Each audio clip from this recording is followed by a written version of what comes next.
You're listening to Atlanta Baseball Talk, your weekly podcast for all things Atlanta Braves.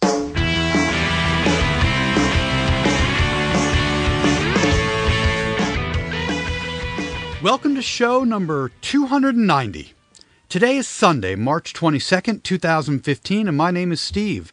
I am joined by both Hammy and Kurt. And guys, let's get to it. In tonight's show, we'll look at some player stats and decide if they're meaningful or not. We'll discuss the race for the 4th and 5th spots in the starting rotation. We'll talk about the platoon in left and also give our first guesses at the opening day batting order. But first, guys, some salacious rumors and vulgarities. Well, not really, but kind of. So, if you guys remember, about a month ago, someone retweeted something on Twitter from a tattoo artist who was trashing Jordan Schafer about not paying some bill or that he was a big jerk. And he tweeted a photo of a supposed tattoo on Jordan Schafer's buttocks that I won't describe, but it's a part of the male anatomy. And it was pretty vulgar and graphic. And we discussed it offline and we were all like, well, this is insane. How could this ball player have this tattoo? And it just seemed crazy. But it was very interesting for sure. So flash forward to this past weekend, and a buddy of mine is down in Orlando at the Wild World of Sports facility watching the Braves. And he sends me a text and tells me he's sitting next to a woman who knows Schafer, and he brought up the tattoo story, and she said she was immediately going to text Schafer and ask him about it. So while that's happening, I text the buddy, and I'm like, well, how does she know Schafer? How real is this? And she said that she not only knew Schafer in high school, but that she is currently the girlfriend of a player on the Gwinnett roster today. So, and she gave the guy's name. I won't give the guy's name, but whatever. We'll take that as it is. But so she came back like 5 minutes later and said that Jordan responded to her and said that he's a deranged tattoo artist who has some beef with him. They're in a fight. And something about like a touch-up gone wrong. And the whole thing's a big lie. So, what do you guys think? Fair or foul? Does Schafer have that insane tattoo on his buttock? No. Curtis? I would hope not, and I hope it's something that like he didn't pass out and was going to have him put lips on it or something. As a result, that's what he got. My God, if he passed out for like 17 hours. He had like 8 Reese's cups before he went in there. Exactly. Well, I hope folks know what we're talking about, or go out and Google it. But yes. It was really insane, and I was very excited to get that update this weekend. All right, guys, so on to the show. So with all the new faces in camp and all the guys trying to bounce back from last year's rough, stats, let's look at some stats from this spring, and let's play meaningful or not meaningful. And we'll start with Chris Johnson. So heading into today, Chris Johnson's slash line is 133, 161, 133. So basically all singles and a walk. So Hammy, meaningful or not meaningful? I think it's pretty meaningful. I think he's on a short leash. I don't think he has maybe the job security that he may have had in the past. So the fact that he's not doing well, I think is meaningful for him. And I don't think we have to treat him obviously like Ugla or Upton, where we're just going to keep putting him out there. There's so many roster spots open that I think he's just like one of the other guys. And I think if he is going to continue this in the regular season, he'll sit. Yeah, I think he's on a short leash. What I don't know. I think his leash is maybe a little longer. For one thing, there's 3 more years and $23 million in the offing. And Turdoslavich is not a great defender. Rio Ruiz, who we got from, who did we? San Diego. I think that was San Diego. Yeah, as part of the Justin trade. I mean, I think he's the third baseman of the future, but he didn't stick around too long this spring. He wasn't hitting great. If he goes bonkers in the minors, maybe. All this gets mitigated a little bit because he's working with the hitting coach and he's changed his hand position and, he's working stuff out. But yeesh, 133 is pretty ugly. Kurt, what do you think? Absolutely. I think it's concerning. You mentioned that he's changed his batting stance some, but I think the guy that will have a better shot of making the team now as a result is Kelly Johnson, who played a lot of third base for the Yankees just a couple of years ago, just last year, I guess, with A-Rod being out all year long. So I think that's a guy that could potentially, and I mean, it's not going to be a player that you're going to get much out of, but Kelly Johnson is versatile and can also play the outfield. But I think that he's a guy that might end up in that role position, a bench player that we keep because he can play third base. And I'm not sure that Chris Johnson has a long leash. I think that this is a total evaluation process with everybody on this team. They're doing it with Melvin. So if they're going to be willing to sit that much money, then I think that Chris Johnson, I don't know that his money plays that big of a role. Yeah. All right, so Curtis, Andrelton Simmons is hitting his slash line 440, 440, 560. So no walks, but he's certainly got a high batting average. So meaningful or not meaningful? I think it's meaningful. I think it's exciting. I mean, he's one of the guys we talked about with Chris Johnson that it's so important that they get back something of what they had a couple of years ago, and it's encouraging to see that at least one of the guys seems to have refound something. So we only hope that, obviously he's not going to bat that high all season long, but that some of it carries over to the regular season and we get some of him back. I mean, he never is a guy that walks, so I don't know that that's something that we really need to focus on too much. But yeah, it's a good sign. Yeah, I mean, last year's 244, certainly to see him batting 440 in the spring is a great sign, and he doesn't look to be falling over as much in the batter's box as he was last year. I mean, he got into such terrible habits. Yeah. Ham, meaningful? Yeah, I think so. I mean, I think if the Braves are going to have a hope to contend this year, Simba can't be a fringe offensive player, like inconsistent, hitting 240. He's got to be a real contributor to this lineup. So he's got to hit, high twos, even in the low threes for the Braves to have a shot. So I think this is meaningful. All right, Johnny Gomes, 129, 200, 129. Hammy, meaningful or not meaningful? Not meaningful. He's more of a veteran. He's probably working on some stuff. So I think this is where, spring training numbers are not that leading. I think he's pretty secure in what his role is going to be here on the team. A lot of Ks, but he does have 7 RBIs. So, that's encouraging.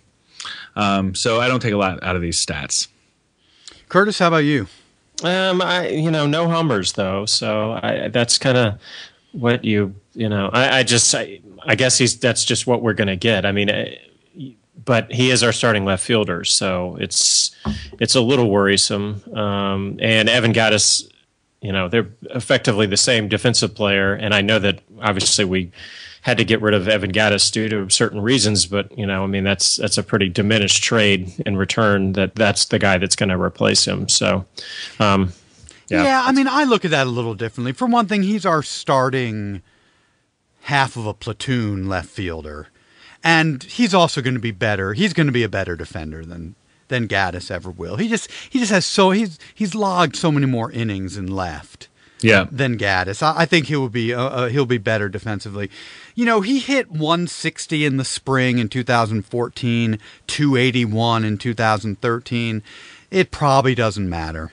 Yeah. And he's not a big batting average guy anyway. I mean, right. He's a career 244 hitter, yeah. And of course a lot of that is hitting lefties. So, all right, Hammy Betancourt is hitting 346, 600, 946. Yes, that's very encouraging. I think that we know he's solid defensively. It's exciting that he's doing this in spring training. He's had other good springs before, I believe. But if he's, can even do a portion of this offensively and be a defensive catcher, then I think that would be awesome. And I think we need that. Yeah. Meaningful or not meaningful, Kurt? I would say meaningful, yeah. And we obviously have some spaces that we need to fill offensively. So if we can get some contributions out of Betancourt, that really will help out this team a lot. Yeah, I think it's huge for his confidence, if nothing else, right? He hit 248 in 100-plus at-bats last year. he's got, it's got to be good for the mental side of the game for him. I'm more concerned about his defense. 6 passed balls in 260 innings last year was not good. I mean, his arm is always going to be good, but I'm hoping that, he sort of shores that up. All right, Curtis, Eric Young Jr., our presumed starting center fielder. He's going 244, 354, 390, and I'll throw in 5 stolen bases because that's, a big part of his game. So meaningful, not meaningful. Again, I think it's meaningful. I mean, if you try and compare that to Melvin again, I mean, that's, it's like he's Ty Cobb or something batting 400. So, it's we're going to need some production out of some of these role players, some of these fill-in players, whatever we want to call Eric Young Jr. at this point, and a guy that is probably going to log some innings because if Upton can't get it back together, they've already kind of indicated that he's going to be sat if he can't get his act together. So, meaningful to me. Yeah, Hammy, meaningful or not meaningful? It's meaningful. I sort of wish that he was. I want a higher OBP from our leadoff hitter, and we'll get to that later. But I think that's sort of who we need him to be. But it's meaningful. It's promising. Certainly better than the alternative. Yeah, to me, it's what I'd expect. Good to see that he didn't fall off a cliff in some way in the off season. So it's expected. But the guy's a 250 hitter. That's what we're going to get. It's a big improvement over Melvin, what we've had the last couple years. And he fits into the game that the Braves are going to play this year. I mean, it was really on display today. A lot of small ball, lots of bunts, lots of running. He's perfect for it. So, meaningful in that. Good to see he's the player that we thought he was. All right, Ham, we'll finish up with Jace Peterson, who is also our presumed second baseman. 355, 444, and 419. Meaningful or not meaningful? It's so meaningful. It's like after what we have endured with Ugla and then everything sort of soon thereafter, it's so meaningful. The prospect of having a great second baseman. I'm very excited about Jace Peterson over anybody else coming out of spring, and we need him. Yet another thing we need. I can't even think of his name. Who was the guy that we brought up last year, the Italian last name? Yeah, He was great for a little bit, and then he sort of fell off a cliff, traded to the Cubs. I can't even think of his name. But it would have been interesting if one of you guys can think of it and have a browser up. I'd be interested to see what his spring training numbers are. Oh, I can't believe I can't remember his name. I know. Stella. Yeah, I've got it right. Stella. So spring training last year he batted. No, what about this year? What's he doing this year? Oh, well that'll take a minute.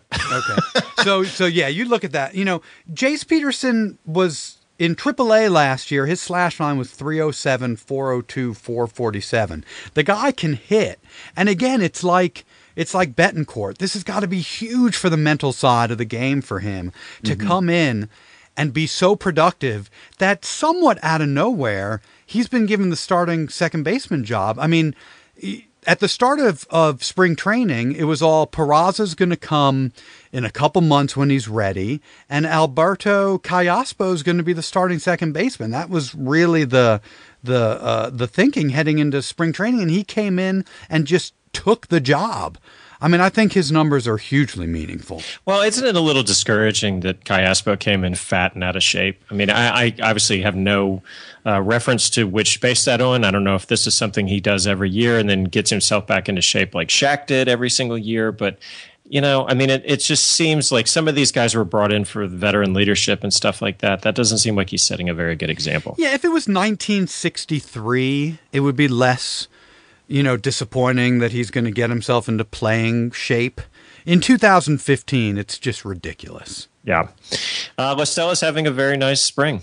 Yeah. 321, 387, 429. Nice, but nothing compared to Jace Peterson. Nothing. That's right. Nothing.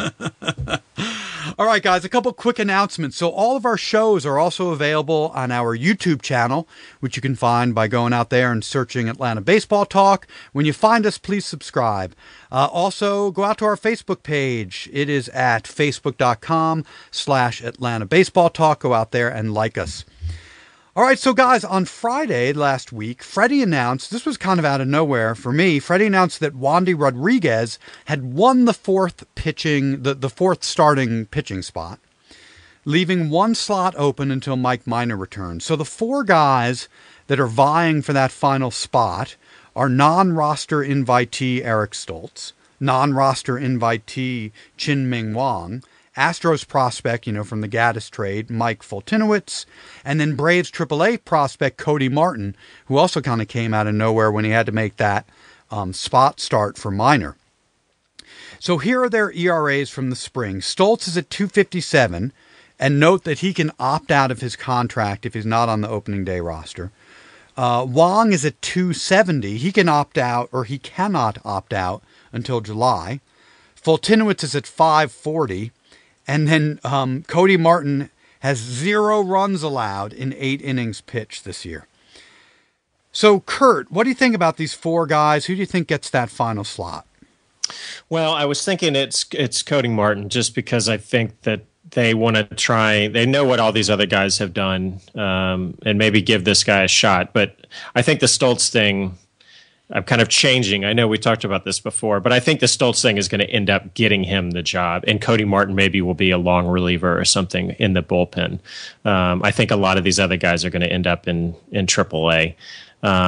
So yeah, I know I changed that up, but as I've thought about that more, I think the contractual thing with Stoltz is going to get him on the roster as the 5th starter.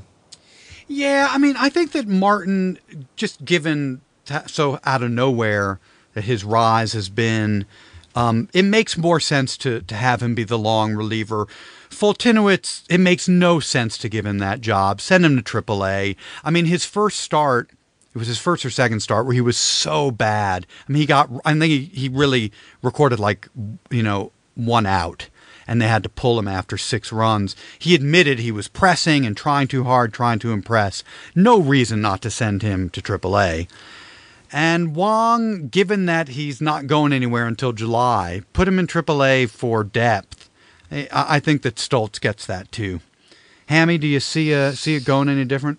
No, I'm with you with Stoltz. I think he's just sort of veteran. I think he's getting a lot of ground balls, and I think that I think he's just something you can more dependable than those other guys, especially considering the contract status. Yeah.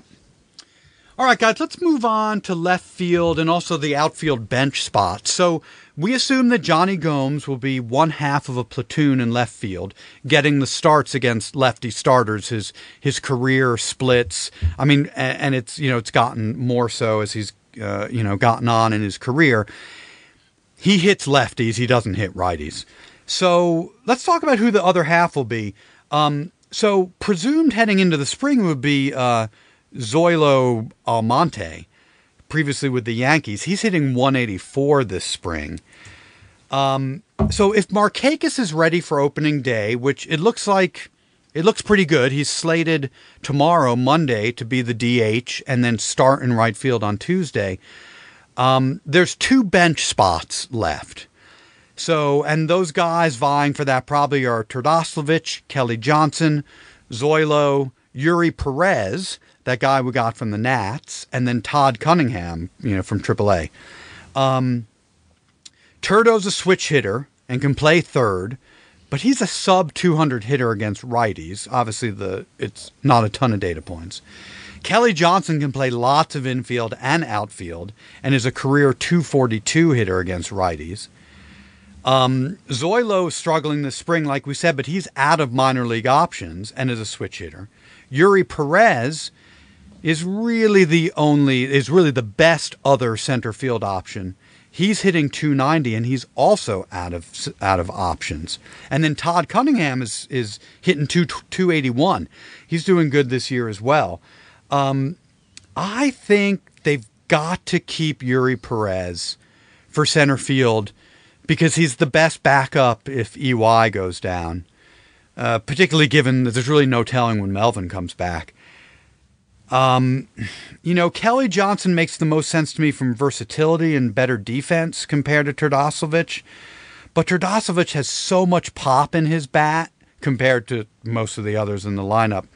I think those last two spots are Perez, and then Turdosovich is the other half of that left field platoon. So, Curtis, what do you think there? Yeah, I think Kelly Johnson gets the job, as I was talking before.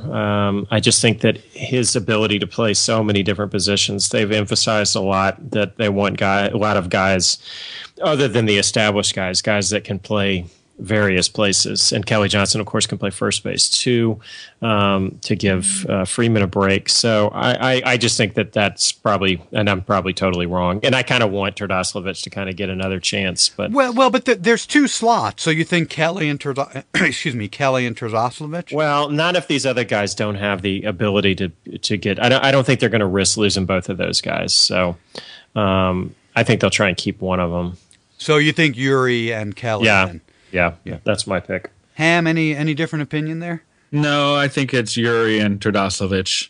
I think they're playing long term with this one, and I think over the long haul they're going to want, if you think about this year, maybe you think about Kelly Johnson. I think if you think about 3 years from now, maybe you're gambling with Turdosovich and Perez. So I think that's what they go with.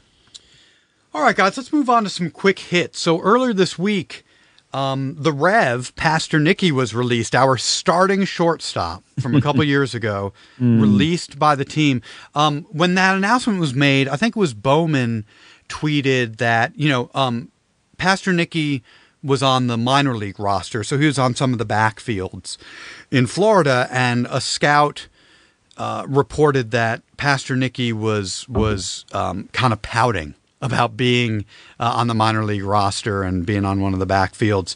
So, Ham, do you care that Pastornicky's gone? I don't. I feel bad for the guy that right when he had his moment to seize, just much like Jace Peterson does this year, he got that knee injury. And I think that I feel bad for him. But I don't think we're not losing him or releasing him is not hurting the team. Yeah. Curtis, how about you? Yeah, same. It seemed like the only time him as a major league player that he kind of showed a little bit of something was that one little spurt he had. Yeah, right when he before. was called back up. Is he the guy that collided with Hayward? Yeah, Hayward tore his knee out. Yeah, and that was really that he showed life at that moment, and it's just I feel bad for the guy because. I think it's so much of that is being confident, as you talked about before with Betancourt. And I think that Pastornicky maybe finally felt some comfort and some confidence, and then it just got taken away from him that quickly. So yeah, I hope he gets picked up. He's a classic needs a change of scenery guy, though, at this point. To have been, and I say jerked around, I don't even mean that in the negative sense, but to be the starter and then to be sent down and replaced by Simmons and then to come up and, all that stuff. He's got to have whiplash from his time with the Braves. He could use a new organization. I hope that he gets one, but no big impact to the farm system. Future Kansas City Royal. Yeah, exactly. So, guys, the Braves keep being linked to talks with Cuban infield Hector Olivera. Reports earlier this week that the Braves have offered him 4 years, $44 million, or as I like to call it, the Markakis. There were also reports that the Marlins, the Padres, the Dodgers have all offered more. I read yesterday that, now there's talk of 6 years for him. The guy's a career .323, .407, .505 hitter in Cuba, has some pop in his bat. But do you spend over 10% of your payroll on someone with a possible injury issue? And they've talked about that this offseason.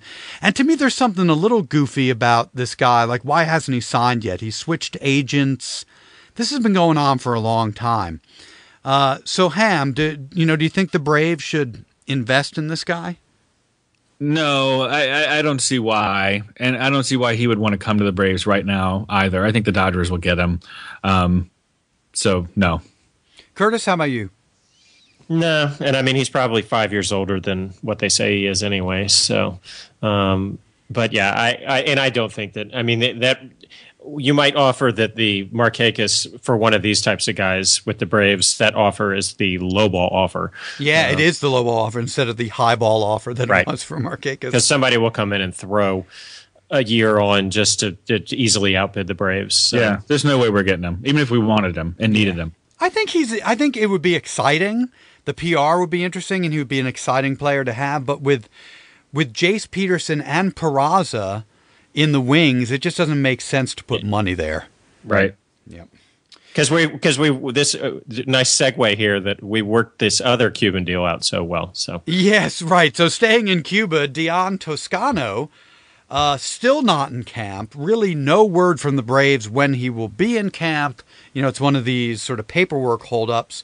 So is this a big blow to us, Curtis?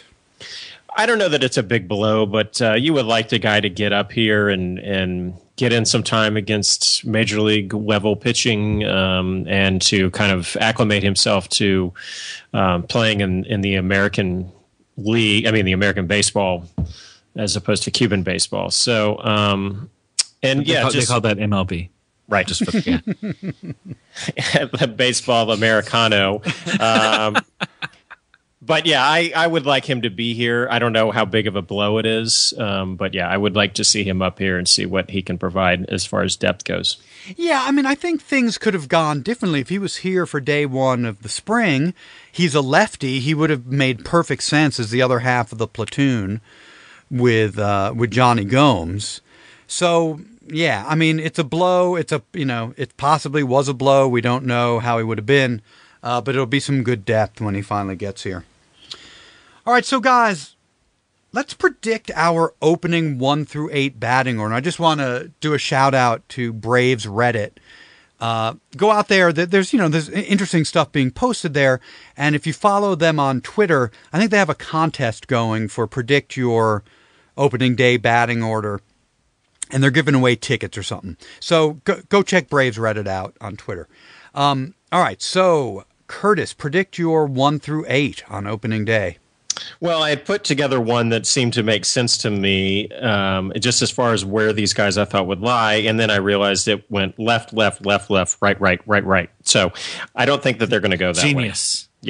Yeah. So I have Young, Simmons, Markakis, Freeman, Peterson, Betancourt, Chris Johnson, and then the left fielder. Okay. I think, yeah, okay. I'll talk about it after. Hammy, what do you got? I have Young, Peterson, Freeman, Markakis, Simmons, Johnson, Gomes, Betancourt, pitcher. Okay, so I'm going Young, Markakis, Turdoslavich. Assuming, so I have, they're going to face Henderson Alvarez, I assume, game 1 against the Marlins, who's a righty. So I'm thinking Gomes won't be in. So Young, Markakis, Turdo, Freddie, Johnson, Simmons, Betancourt, Peterson, pitcher. I just don't think, guys, that Freddie's going to put guys like Peterson up way high day one, not put Chris Johnson as high as he can for his, respecting the veteran and, helping his state of mind and stuff, a la BJ and the number 2 for so long. I mean, it'd be interesting to see. There's so many guys who have no obvious place in the batting order. Yeah. Aside, basically Eric Young, and that Freddie will be 3 or 4. I think I like Freddie 3.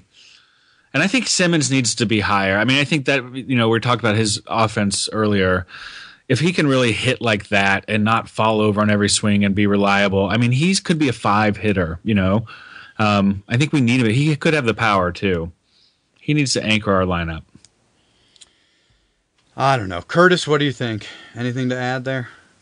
No. I mean, I guess the only other thing would be if they're hell-bent on having Markakis lead off and stick Young down at the bottom of the lineup or something like that. Yeah, I think that, and they were certainly talking about Markakis leading off when he first arrived, but that was before BJ went down. And Eric Melvin. I'm sorry. That was, and that one was legitimate. I wasn't just trying to, like make fun of the name change. But that was before Melvin went down and that Eric Young sort of came on the scene. I just can't believe they put Markakis in the one spot. God, would there be a worse opening day third hitter than Turdoslavich? No offense to him and his mother and anybody else that might be listening, but holy cow. Well, but if you don't put Freddie in the 4, who did you guys have as the cleanup hitters? Freeman and both of mine. Okay. I had Markakis. Yeah. and that's not, we don't have it number not 4. out of the realm of possibility. Yeah. It's actually not a bad call. Except I just can't see him putting like Peterson 2. It's so much pressure not to bury him down in the lineup. And Betancourt's got to be buried. Simba maybe is 2. But see, there's so many people that need to be buried. I think you give Jace Peterson the shot. This is where we need him to be when he's, a full major league player and not nervous and everything. I think I say, why not? What do we have to lose? I hope that Freddie does that. But I think you're right about Chris Johnson. I think he's going to bat 5th. He'll be 5. 6, like, Where do you guys have on Simmons? The outside. I have Simmons 6th. 2nd. Yeah, I think Simba's going to be 2 or 6. So, Hammy, I owe you $20 because after one of our last shows afterward, we bet that I said that Freddie would not be the coach on opening day in 2015. Oh. Now, I'm not going to pay you until opening day. Okay. In case, something really crazy Opening day 2030. Yes, exactly. But, Hammy, I will bet you some other amount of money that if Peterson's in the opening day lineup, he will be 8th. I'll take 8th versus the rest of the slots in the lineup. You want to take that bet? And you can name the amount. So I can get I can get any other slot. You get 1 through 7. 7 and 9. I get 9 all the way around through 7. Yes, exactly. I'll take the money you owe me from the other bet, the Freddie bet against that. I think Peterson. You're saying double or nothing. I'm saying double or nothing. Peterson's not going to be betting 8th. Okay, it's a bet, and it's on record. It's yes. on the internet now. Is that legal? I think we just changed our legal status of our show. All right, guys, let's finish up with this. Now that we've seen more from the team, we've seen almost all of spring training at this point. Do you guys think that the Braves can surprise this year? Hammy? I do. I have to say I can a little bit more see them maybe stringing something together if all the chips fell the right way. I still wouldn't bet on that. I'm cheering for it absolutely 100%. But I still think they could be just as bad as I thought they were going to be last week. But I think there's some more reason for optimism this week. Well, so name a couple of those reasons, Sam. I don't know. I guess as you get closer to it and you start to shape the lineup more fully in your head, I'm excited by Jace Peterson. You can start to talk yourself into the Markakis thing. Simmons' numbers are big, and then Betancourt's numbers are doing well, and you're like, wow, Shelby Miller. There's these little things that can get you excited. Miller looks great today. It's true. Yeah, exactly. It doesn't change the lineup. They're still the same players, but I think that against the Toledo Mud Hens. Yeah, but I guess I can just see more of an identity for a potential team, right? We all had the same pieces on our starting lineup. So you had Turdoslavich versus Gomes, but whatever. Gomes is going to be there. I think you're starting to see a lineup, and you're like, well, I guess so. Why not? Certainly in the East. Right, the Marlins could implode. The Phillies are going to be horrible. The Mets are not anything given. Terrible about Zach Wheeler, by the way, for the Mets. Yeah, but that's a huge blow to them. Yeah. So certainly in the East, I think we could surprise. It would be a huge surprise, I think, if we contended in any way, even for a wild card. Curtis, any more optimism than a couple weeks ago? Yeah, a little. It still disturbs me that they went like 8 of 11 games where they scored 2 runs or fewer, even in spring training. That doesn't seem good. And I think that's going to be their problem. I think that their pitching is going to be good to serviceable. I mean, I think their pitching will be like last year, where it'll keep them in a lot of games. And it's just a matter of if they can find any sort of offense. And that's why I think, we're all encouraged and excited about Peterson and Betancourt and Simmons and these guys that are putting up numbers, because frankly, we're groomed to kind of not expect some of this stuff out of these recent Braves lineups. So if they can have, as opposed to having like 5 black holes in their lineup, if they can only have 2, then yeah, I mean, that's something to be at least excited and encouraged about. And that it's some of these young players too that are the ones that are showing the most promise. I mean, that's why I don't really care that Gomes is batting 130 or whatever it is. I mean, it's much more exciting to see the other guys playing well. Yeah, I mean, I'm heartened by I can play the game of if, and there's more ifs that I can sort of start to hang my hat on with second base and with catcher and with shortstop. Speaking about offensive numbers, I think Chris Johnson's going to be an absolute dumpster fire this year. I think left field's going to be a bit of a dumpster fire this year, but Markakis, we all know, is going to be solid if he's healthy. I certainly can't stop thinking about that article, Hammy, that you brought up on Grantland. That was it, Jonah Carey? Yeah. Taking the field of worst offense against the Braves. Right. There's certainly a lot to that. And you look at who walked out the door and who replaced him. It's hard to believe there's going to be offense. But it was interesting to watch today's game. Today was the first game that I was able to see. And they effectively played small ball. Now, Freddie Freeman wasn't in there. Betancourt wasn't in there. Simba wasn't in there. But you had Eric Young. You had a lot of bunts. I could see maybe it's not going to be a disaster offensively. And that they can really vie for second in the NL East. All right, guys, that is the show. So tonight marks our return to weekly shows every Sunday night throughout the season. Please make sure you subscribe to our YouTube channel as well as the podcast on iTunes or Stitcher so that you don't miss any of our shows. As always, check us out at AtlantaBaseballTalk.com for past shows and to check out our blogs and to post in our comments section. And be sure to follow us on Twitter at ATL Baseball Talk and to like us on Facebook. Thanks again for listening, everyone, and go Braves! Thanks for listening to Atlanta Baseball Talk, your weekly podcast for all things Atlanta Braves. To find new shows, to post in our forum, or to send a comment, please visit us at AtlantaBaseballTalk.com. Had to admit the problem.